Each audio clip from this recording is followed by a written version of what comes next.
ये हम सरकार को तारे तोड़ के लेने के लिए नहीं कहते हैं। ये 4 डिमांड होने वाली है, आपको पता है, उसमें डिटेल में जाऊंगा। नंबर 1 तो हमारे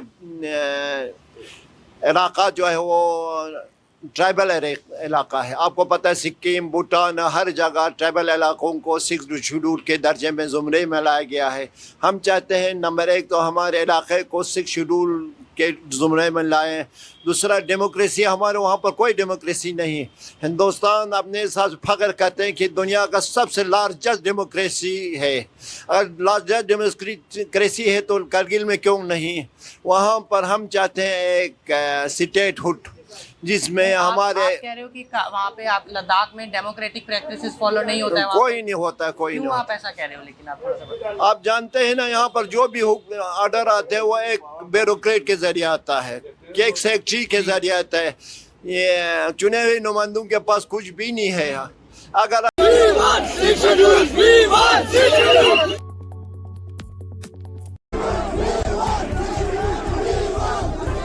सोनम वांगचुक अभी कुछ ही दिनों पहले लद्दाख से पैदल यात्रा निकाली और वहां से पैदल दिल्ली यानी राजघाट तक आने का प्रेरणा लिया और वहां से उन्होंने पैदल यात्रा शुरू की।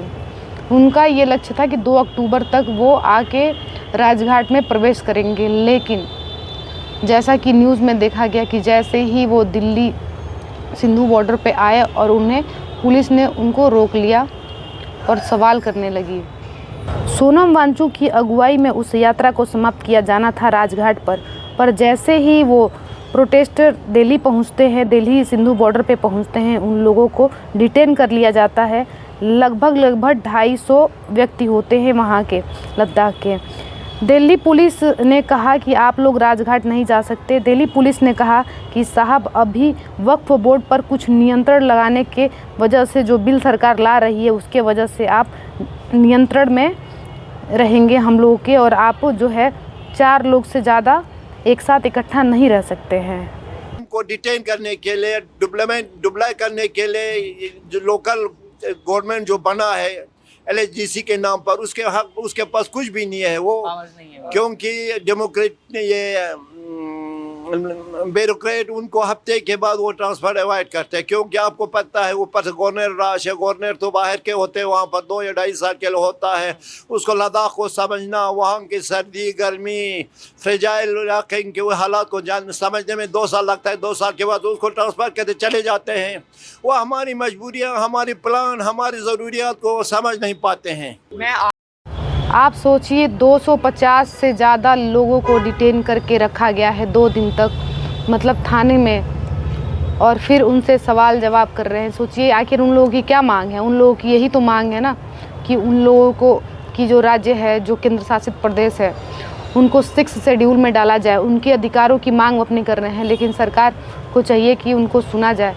देखिए इस मतलब वीडियो जो हम डाल रहे हैं, इस वीडियो में कहीं ना कहीं जो वहाँ के लोग आए हुए हैं वो क्या कह रहे हैं कि हमें ये लगा था कि हम दिल्ली जाएंगे तो दिल्ली सरकार की तरफ से हमारा स्वागत होगा, लेकिन यहाँ पे आने के बाद इतनी सारी फोर्सेस देखी हैं कि हम देख के डर गए कि हम का कोई गलत काम, कोई हम युद्ध थोड़ी छेड़ने आए हैं या कोई हम आतंकवादी थोड़ी हैं। जिस तरीके से हम लोगों को मतलब बांध के रखा जा रहा है, जिस तरीके से निगरानी में रखा जा रहा है, क्या सरकार, क्या हमारे देश के नागरिकों को अपने अधिकार को मांग करने का भी अधिकार नहीं है?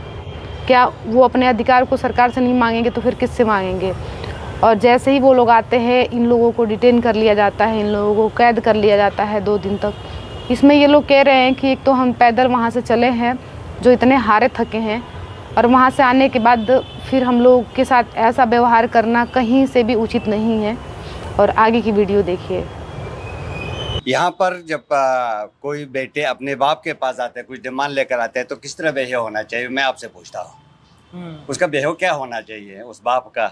इसी तरह हम जब इतने दूर से 1000 किलोमीटर को क्रॉस करके यहाँ तक पहुँच गए, हम सोचते थे यहाँ पर हमारा अच्छा वेलकम होगा, हम आराम से शांतिपूर्ण तरीके से राजगढ़ तक पहुँच जाएंगे, वहाँ पर हम अपना डिमांड रखेंगे। लेकिन इसके बरअक्स हमें एक एक नफ़र पर 3-3 पुलिस वहाँ डिप्लॉय किया हुआ था, हमको डिटेन करके ले गए।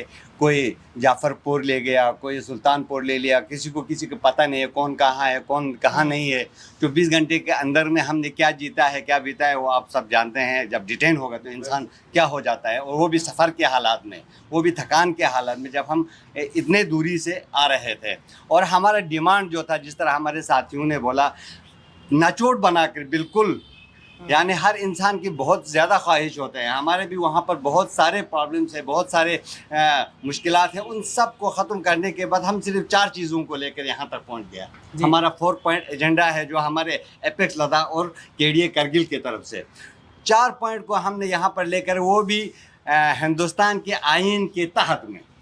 कोई ऐसी चीज़ हमने नहीं मार रहे हैं कि जिस तरह मेरे भाई ने कहा कि आसमान से सितारा टूट कर लाओ।